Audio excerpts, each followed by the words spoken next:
नमस्कार मित्रांनो, आताच्या क्षणाची सर्वात मोठी बातमी समोर येत आहे। चला तर जाणून घेऊया काय आहे आजचा स्पेशल रिपोर्ट।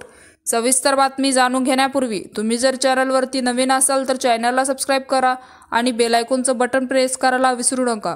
काँग्रेसमधून हकालपट्टी झाल्यानंतर आता माजी खासदार संजय निरुपम हे मुख्यमंत्री एकनाथ शिंदे यांच्या नेतृत्वाखाली शिवसेनेत प्रवेश करणार हे निश्चित झाले आहे। तर मुख्यमंत्री शिंदे यांच्या उपस्थितीत 3 मे रोजी संजय निरुपम शिवसेनेचे धनुष्यबाण हाती घेणार। तर निरुपम यांचे तब्बल 2 शतकानंतर घरवापसी होणार आहे, कारण त्यांच्या राजकीय जीवनाची सुरुवात शिवसेनेपासूनच झाली होती। तर संजय निरुपम यांनी आज मुख्यमंत्री एकनाथ शिंदे यांची भेट घेतली। तर त्यानंतर आपण शिवसेनेत प्रवेश करणार असल्याची माहिती निरुपम यांच्याकडून देण्यात आली आहे।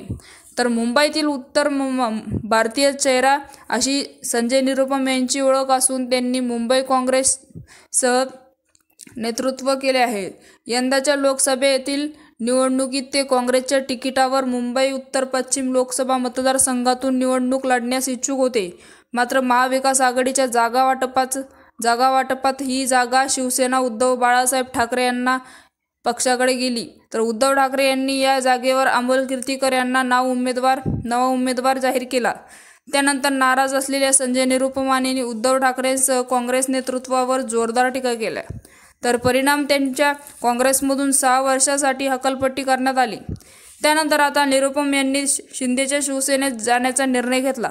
दरम्यान संजय निरुपम हे शिंदेच्या शिवसेनेकडून देखील मुंबई उत्तर पश्चिम मतदारसंघातून तिकीट मिळवण्यास प्रयत्नशील होते। मात्र नुकतंच त्या जागेवर शिंदे यांच्याकडून रवींद्र वायकर यांचे नाव घोषित केले होते। त्यामुळे निरुपम यांना रवींद्र वायकर यांच्यावर प्रचार केला।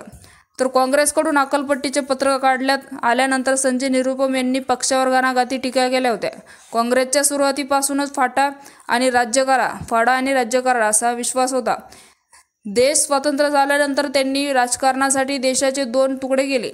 तर असा हा काँग्रेस पक्ष। तर मित्रांनो, याविषयी आपल्याला काय वाटतं या कमेंट बॉक्समध्ये नक्कीच कळवा आणि चॅनलला अजूनही सबस्क्राइब केलं नसेल तर चॅनलला सबस्क्राइब करा, जेणेकरून असेच नवनवीन व्हिडिओ आणि राजकीय घडामोडी सर्वप्रथम तुम्हाला या चॅनलवरती बघायला मिळतील। तूर्तास धन्यवाद। जय महाराष्ट्र।